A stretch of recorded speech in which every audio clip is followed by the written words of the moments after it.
Nobody stopped calling me all at once. They just called less, then less.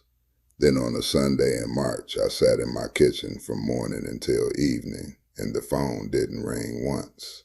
I spent weeks thinking it was them, that people were busy, that the world had gotten cold, that nobody made time for the elderly anymore. It wasn't them. It was 5 things I had been doing without realizing it since I turned 70. 5 habits I thought were normal, reasonable even, that were quietly making me someone people needed a break from. I'm 81 now, and I want to tell you what those 5 things were, because somebody should have told me while I still had time to fix all of them. Sunday, March 6, 2022. I woke up at 7, made coffee, sat at the kitchen table, and waited. I didn't know I was waiting. I thought I was just sitting. But somewhere around noon, I understood that nobody was going to call that day.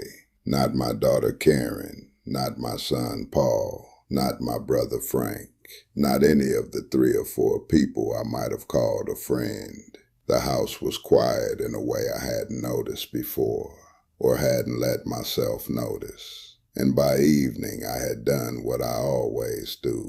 I told myself everyone was busy. The world moves fast. People have their lives. I told myself it was fine. It wasn't fine. And deep down, I knew it wasn't fine. But there's a particular skill you develop at 81. At least I developed it, for not looking directly at things that would require you to change. That Sunday was not an accident. It was the result of 5 things I had been doing, slowly and steadily, since I turned 70. 5 habits. 5 ways of being that I had not noticed becoming, and every single one of them had been pushing the people I loved quietly toward the door, not slamming it, not in anger, just edging them closer and closer to the exit, until one day they were on the other side of it, and I was standing in the kitchen, wondering why nobody called. I had no idea. That's the part that still gets me. I had no idea. My name is Walter. I'm 81. I spent 36 years as an accountant. Not a glamorous profession, but I was good at it, precise and reliable, and I took a real satisfaction in that. I married Margaret in 1969. We had 2 children, Karen, who is 52 now, and Paul, who is 49. We had a house in a neighborhood where people knew each other's names. We had dinners with friends. We had Sunday afternoons that filled themselves, someone always stopping by, the kids calling, a neighbor borrowing something from the garage. I was, in my own estimation, and by most external evidence, a sociable man. I was interested in people. I asked questions. I remembered what people told me. I was the kind of person who made friends at the hardware store and still saw them 3 years later. Margaret used to say I could talk to anyone, and she meant it as a compliment, and it was true. When I retired at 68, I thought I handled it well. When Margaret died at 74, I told myself I was managing. When my health started changing, the hip, the knee, the small complaints that arrive after 70, like uninvited house guests, and never leave, I told myself it was normal, that I was adapting, that I was still myself. I was not still myself, but I couldn't see it from the inside. The thing about the 5 habits I'm going to describe is that none of them felt like habits at the time. They each felt like a reasonable response to a situation. They felt like coping, and I think that is the most honest thing I can tell you about them. They did not feel wrong. They felt like survival. They felt, in some cases, like wisdom. And meanwhile, one by one, the people who used to fill my Sundays were quietly deciding it was easier not to come. My brother Frank lost his wife 2 years after I lost Margaret. Same age, same retirement, same empty house. I watched him go through it, and I kept waiting for him to do what I'd done, to turn inward, to get quieter, to let things contract. He didn't. He started taking a cooking class on Thursday evenings. He started calling his grandchildren not to give them advice, but just to ask what they were listening to, what they were reading, what they thought about things. He showed up at people's houses on Saturday mornings with pastries he'd made himself and asked if they wanted company. His house is full on Sundays. I used to think he just got lucky, that he had more naturally than I did, or that his children happened to be more attentive, or that grief had hit him differently. I don't think that anymore. Frank didn't get a different hand. He played the same hand differently. And it took me until I was standing in a quiet kitchen on a Sunday in March to start understanding what that meant. The first thing I did was stop asking questions. It happened so gradually that I can't point to the day it started. Somewhere after 70, my conversations changed shape. I used to ask people about their lives, genuinely, with curiosity, the way you ask when you actually want to know the answer. I asked follow-up questions. I remembered what people had said and came back to it. That version of me, the man who could talk to anyone, ran on a real interest in other people. And then, slowly, I stopped. Not deliberately. What happened was this. My own life had gotten loud on the inside. The health concerns multiplied. The memories of Margaret were everywhere. The adjustments of retirement, all the things I'd assumed would feel like freedom and didn't, had given me a great deal to think about. So when I was with people, I talked about what I was thinking about. My hip, the doctor's appointment, the way things used to be. A story from 1987 that I told 3 times already, that the person across from me had heard but didn't interrupt to say so. I thought I was being open, sharing, connecting. What I was doing was filling a room with myself and leaving no space for anyone else to enter. Karen told me this, carefully, about 18 months before that March Sunday. She said, "Dad, when did you last ask me about my life?" Not angry, just tired. I told her I was interested in her life, that of course I was. She said, "I know you are, but you don't ask." I changed the subject. I told her about the new medication. I did not ask about her life. You learn the cost of this slowly. People don't stop calling because you stopped asking questions. They stop calling because they leave every conversation carrying more of themselves than when they arrived. Nothing exchanged, only deposited. Eventually they call less, and then not unless they have to, and you don't notice because you're still talking. The second thing I did was give advice nobody asked for. I had opinions. I'd always had opinions. That's not new. But after 70, I stopped being able to hear a problem without immediately trying to solve it. Paul would tell me something difficult happening at work, and before he'd finished the second sentence, I was already explaining what he should do, what I would have done, what the obvious move was from where I was sitting. He would go quiet, not angry, just quiet, in a way I read as agreement and was not agreement. It was the quiet of someone who has stopped expecting to be heard and has adjusted. I thought I was being useful, a resource. I had experience. Why wouldn't I offer it? What I was doing was telling him, in the most polite possible way, that his ability to figure things out was insufficient and required my correction. Every time, on every subject, whether he'd asked or not. A man of 49 who calls his father and comes away feeling like a child who made the wrong choice does not call as often. That's just arithmetic. I did not do the arithmetic for a long time. The third thing I did was complain. Constantly. My body hurt. The world had changed in ways I didn't like. Younger people moved too fast and cared about the wrong things and didn't know how good they had it. The neighborhood had changed. The food at restaurants was worse. The television was loud and stupid. The traffic was impossible. My knees ached. The winters were harder. The summers too hot. The news was infuriating. Nothing worked the way it used to. All of that was real.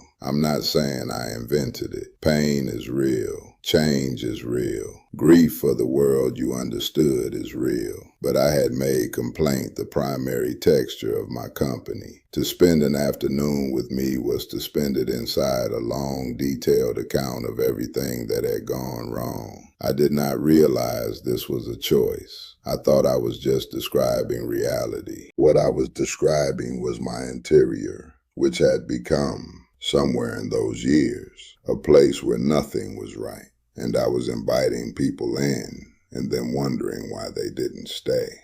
Frank called me one evening in the fall of 2021 and said, gently, the way Frank always does the things he has to say, "Walter, do you notice that you mostly tell me what's wrong?" I told him plenty of things were wrong. He said, "I know, but you used to also tell me what was good." I didn't have an answer for that. I told him my knee was bad and changed the subject. The fourth thing I did was take everything personally. Karen mentioned once, offhandedly, that she'd rearranged her schedule and couldn't make it for dinner on a Sunday we'd planned. Normal. People have lives. But I spent 3 days constructing, in my head, a detailed theory about what it meant.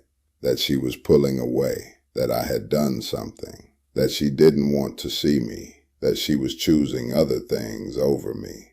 I didn't say any of this to her. I just became quieter on the phone. And when she came the following week, I was stiff in a way she could feel, and I wouldn't explain. She had rearranged her schedule because a pipe burst in her bathroom. That was all it was. But I had turned a burst pipe into evidence of abandonment, and then made her feel the weight of a verdict she hadn't been given the charges for. This is exhausting for people who love you. They start walking carefully around you. They choose their words. They don't mention rescheduling until the last possible moment, because they've learned that any deviation costs something. And careful people managing their words and their timing and your reactions, are people who are gradually treating a relationship like a minefield. You don't walk through minefields for pleasure. You walk through them when you have to, and then you leave. The fifth thing I did was refuse every offer of help. I didn't need help. I was fine. I could manage. I had managed my whole life, and I wasn't about to start being a burden at 75. When Karen offered to come with me to a doctor's appointment, I told her I could get there myself. When Paul offered to handle something at the house that I was struggling with, I said I had it. When a neighbor offered to pick up groceries when she was going anyway, I said no thank you. I like doing my own shopping. I thought I was being independent, not being a burden, leaving people free. What I was doing was refusing connection. Every offer of help is also an offer of proximity. Someone saying, I want to be useful to you. I want to be close. Let me in. And I had built a wall called pride and was declining every door they tried to open in it. Frank lets his grandchildren help him with things he could do himself. He said to me once, "Walter, when you let someone help you, you're not taking something from them. You're giving them somewhere to put their love." I thought that was sentimental. I think now it was the truest thing I've heard in years. In October of 2021, my daughter Karen left me a voicemail. I have played it 4 times. She said, "Dad, I love you, but lately when I leave your house, I feel exhausted. I don't know how to say this." And then she stopped. The voicemail ended. She never finished the sentence. I never asked her to. I should have asked her to finish it. That fall, she started leaving earlier when she visited, 40 minutes early, an hour early. Always a reason. The traffic, the kids, something at home. One Sunday in November, she pulled on her coat and said she had to get going. and I walked her to the door, and I watched from the window as she sat in the car in my driveway for 10 minutes before she drove away. She wasn't on her phone. She wasn't waiting for something. She just needed 10 minutes before she could get back on the road. I watched that through the window, and I knew what it meant. And I didn't change anything, not for another 4 months. That window, that car, that's the thing I carry. Here's what those 5 things had in common. Every single one of them was about me. Stop asking questions, because my own inner life had gotten louder than my interest in anyone else's. Give constant advice, because I needed to feel useful, capable, still relevant. Complain without stopping, because expressing what hurt was easier than sitting inside it quietly. Take everything personally, because I was frightened, and grief makes you small, and small people need a lot of reassurance that they haven't been forgotten. Refuse help, because my identity was still tied to being the one who didn't need anything. 5 behaviors, 5 different shapes, 1 root. I had turned inward so completely that I had become, without meaning to, someone who only gave people one thing to do when they were around me: manage me. And managing someone, watching your words, reading their moods, adjusting your departure time to avoid a difficult conversation, is tiring. It is tiring in a way that love cannot indefinitely overcome. Not because people stop loving you, they don't, but because love that costs this much, that leaves you sitting in a driveway for 10 minutes before you can get back on the road, is love that people slowly learn to give from a safer distance. I am not saying my children abandoned me. They didn't. I am saying I built the distance myself, 1 brick at a time, over several years, and then stood in the kitchen on a Sunday morning, wondering who built the wall. Margaret's chair is still at the kitchen table. I haven't moved it. It still faces mine, the way it always did. 2 people across from each other, the way we sat for 50 years. I sit down for meals and look at that empty chair, and I think about all the things I stopped doing after she died that made her absence louder, not quieter. She would have told me. She always told me. She was not a woman who watched you from a window and said nothing. I miss her for 1,000 reasons. Near the top of the list is that she would not have let me become this. I know what this looks like in your life, or in the life of someone you know. Maybe it's you. Maybe you've passed 60 or 65 or 70, and things have gotten quieter than they used to be, and you've been telling yourself it's because people are busy. The world is distracted. Nobody makes time anymore. And maybe that's partly true, but I want to ask you something first, and I want you to sit with it before you answer. The last few times you were with someone you care about, your child, your friend, your sibling, what did you bring to that conversation? Did you ask them something? Did you hear the answer? Did you say anything that gave them somewhere to put themselves? Or did they spend the whole time in your weather? I'm not asking to accuse you. I'm asking because I needed someone to ask me, and nobody did. Or they did, and I changed the subject to my need. You might be the person in your family or your circle who everyone calls difficult to be around now, and nobody says it to your face. Not out of cruelty, out of the same kindness I was shown, which turned out not to be kindness at all. The kindness that lets you keep building the wall without ever showing you the blueprints. Here is what I want you to do. Pick one thing from that list. Just one. If you stopped asking questions, call someone today and ask them one thing about their life, and then stop talking and just listen. Not to respond, not to advise, just to hear. If you give too much advice, the next time someone tells you a problem, say nothing except, "That sounds hard. What are you thinking of doing?" And then listen to that too. If you've been refusing help, let someone do one thing for you this week. Let them bring something, fix something, drive you somewhere. Let them in. One thing, one person, today, not eventually. Frank called me on a Sunday afternoon in the spring of 2022. I picked up, and before I could say anything, he said, "Walter, tell me something good. Just that. Not how are you, not what's wrong. Tell me something good." I didn't have an answer immediately. I had to think. And while I was thinking, something shifted, just slightly, just enough to notice. Because the question required me to look for something worth having. It required me to be, for a moment, a person still capable of finding it. That's where it starts. Not with grand changes. With one question you decide to ask, instead of the one you usually ask. With one afternoon you decide to show up to differently. Tell me in the comments, which one of these 5 things hit closest to home? Because if you recognize something, you already know what to do next.